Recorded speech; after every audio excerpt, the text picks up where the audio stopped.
Chapter 3 Shanti Nagar.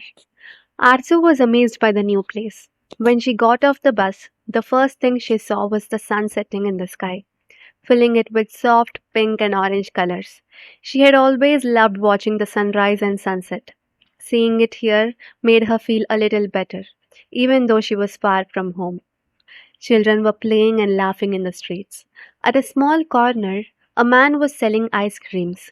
Munib noticed how Arzu kept looking at the ice creams. So he smiled and went to buy her a chocolate flavored cone. Arzu's eyes lit up as she tasted the cold, sweet treat. It made her feel happy even for a moment. They soon reached Munib's home. Arzu was surprised to see two small kids waiting for her. Munib introduced them as his children. Just then, Naina came out of the house. She had soft eyes, rosy cheeks, and a warm smile that instantly made Arzu feel a little better. Arzu called her Chachi Jan and Munib Chachu. Naina told her, "These are Sara and Tara," by pointing at her two little daughters. Arzu smiled shyly, though she felt little unsure inside. That night, Arzu couldn't sleep at all. She kept thinking about Ayat and missed her so much. Tears filled her eyes as she thought about her family. In a dream, she saw her parents telling her that she didn't belong to them anymore. She woke up scared and heart was beating fast. The next morning, Arzu woke up before anyone else. At home, she used to sleep in, and her mother had to wake her up. But here, in this new place, sleep didn't make her feel safe. Everything felt strange and different. Arzu's heart was heavy with longing for her home and her family. As soon as Arzu woke up, she went up to the terrace she had seen the day before. From there, she could see the whole town of Shantinagar slowly coming to life. It was one of those quiet moments that made her forget, for just a little while, that she was away from home. After enjoying the sunrise, Arzu went back inside. She washed her face and brushed her hair, wearing the clothes she had packed in her small bag. While she was getting ready, Naina woke up and noticed how carefully Arzu was taking care of herself. Naina smiled and said in a warm, loving voice, "Dear, you are so young, but you act so grown up. Your mother must have done so many good things in life to be blessed with a daughter like you. May God give you all the happiness in the world, Arzu." As she spoke, she gently kissed Arzu on her forehead. The way she said it and the kindness in her eyes made Arzu feel safe for a moment. Arzu gave her a small smile in return, but inside she felt both shy and unsure of what to say. But this moment of kindness from Nena planted a small seed of comfort in her heart, making her feel a bit less alone in this new place. Meanwhile, Munib came to Arzu and said, "Arzu, we have to leave for school in 20 minutes. Be quick." Arzu was eating her breakfast at that time. She quickly finished her food and washed her hands. Soon, Munib and Arzu set out on their way to the school. As Munib had told her earlier, it was only a 10-minute walk. Arzu felt a mix of curiosity and nervousness as they walked through the narrow streets. The morning was bright and the air felt fresh.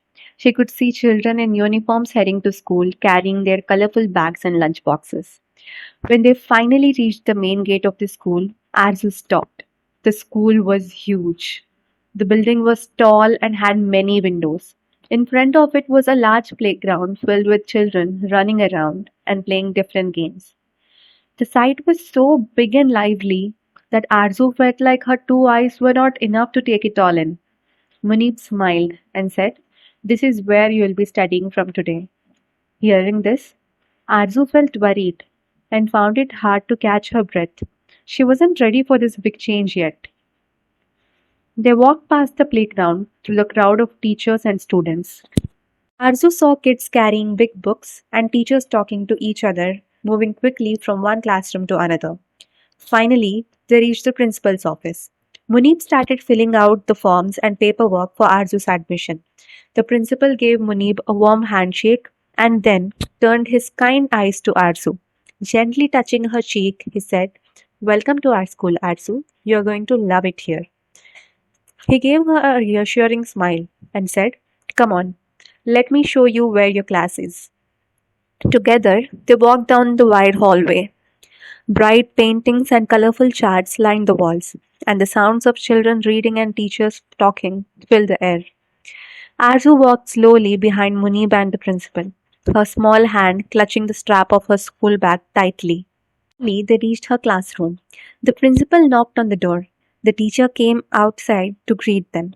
She was a kind looking lady. The principal spoke everything about Arzu to her. The teacher smiled, looked at Arzu, and said, "Come in, dear." As soon as Arzu stepped in, she could feel every eye on her. The children were all so curious. Some kids moved over on their benches, patting the empty spots next to them, trying to make her feel welcome. The first day, Arzu didn't say much. She was still trying to understand everything around her. She watched how the teacher spoke, how the children answered, and how everyone seemed to know each other already. But no one knew that in just few days, Arzu would become a bright spark in that classroom. In the next few days, she began to open up. Slowly, her shy nature began to melt away. She started raising her hand to answer questions. She began to speak to the other kids, sharing stories and laughing softly. The teacher noticed how quickly she was learning, and the classmates noticed how polite and kind she was. Everyone wanted to be her friend. Arzu was not just good at reading and writing, she was also full of energy during games. In sports period, she ran faster than most of the children and played with excitement. Soon, she was winning prizes for her class, and the teachers praised her for her dedication. Every night, as she lay in her bed, she would close her eyes and think about her parents. She missed the soft voice of her mother and the strong arms of her father. She missed the warm meals with her family and the laughter of her little sister, Ayat. Even though everyone around her was kind, that longing for her home never left her heart. Arzu learned to be strong. She knew she had to make her parents proud, even though they weren't there to see her every day. So she studied harder. She practiced for her speeches and ran faster in her races. Every award she won, she imagined placing in front of her parents and seeing their proud faces. She was a small girl, but she carried a big dream in her heart to be the best daughter she could be, no matter how far she was from home. And every day, step by step, she was making that dream come true. She rarely got to speak to her parents. Even when she did, it wasn't the same. Ejaz was always busy with his job, and Kulzum had her hands full taking care of Ayat. She would talk to her for a few moments and then rush off again. Arzu longed to tell them everything she was feeling, but there was never time, and she felt even more alone. By the time Arzu turned 8, her mind was filled with worries and loneliness. She stopped talking to her classmates and made most of her time in silence. She was slipping into deep silence that no one seemed to notice. That same year, she was chosen to represent her school at a national competition. All the teachers thought she was the best. She was smart, kind, and good at everything she did. Other parents had hoped their children would be chosen, but the teachers believed Arzu was the most deserving. She tried her best at the competition, but the weight of her loneliness and all the troubles she carried inside her heart held her back. She couldn't win this time. She was disappointed. But what hurt more was how her classmates treated her after that. They weren't upset because she lost. They were upset because she was always chosen by the teachers. They began to treat her differently, whispering behind her back and refusing to sit with her. The friends she thought she had turned away from her, and Arzu felt the sting of their cold shoulders. Even though she was surrounded by teachers who cared for her and admired her talents, she felt more alone than ever. But Arzu didn't complain. She kept her head down and carried on, bearing all the pain in silence. She didn't know how to tell anyone how much it hurt.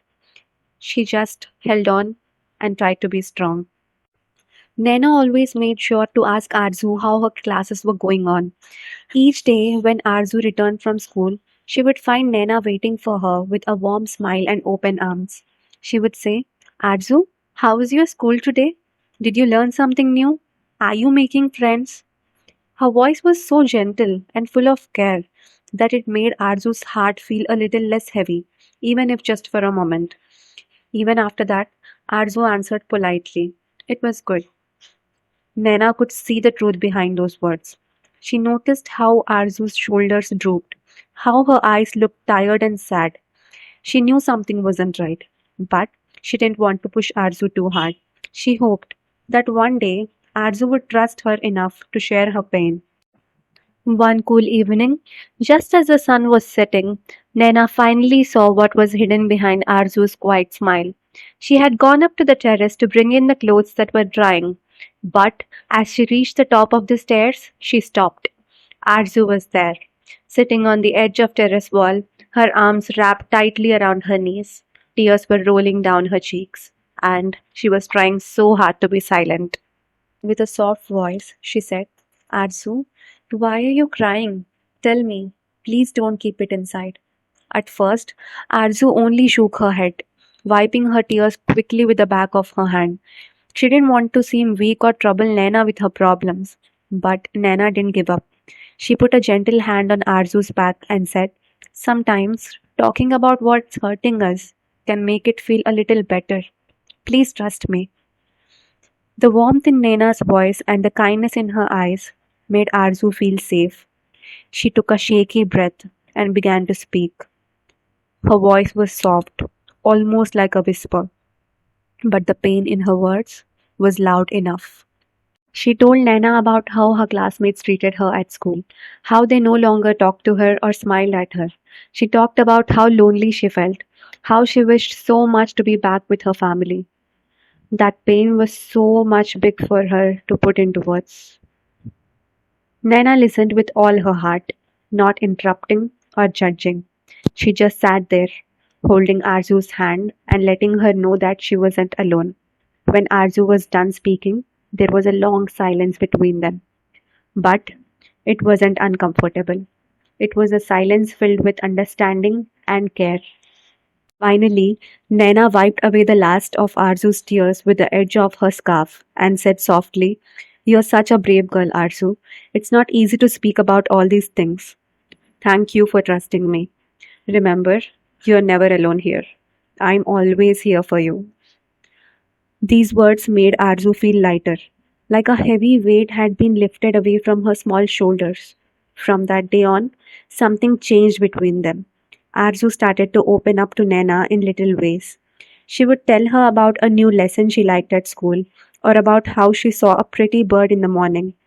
Nana would always listen with a smile, encouraging her to share more. The bond between them grew stronger. For the first time in her new home, Arzu felt like she had family again, even if it wasn't the one she was born into. In Nena's kindness, she found a little bit of warmth she was missing, and that gave her the courage to keep going, to hope that one day things would be better.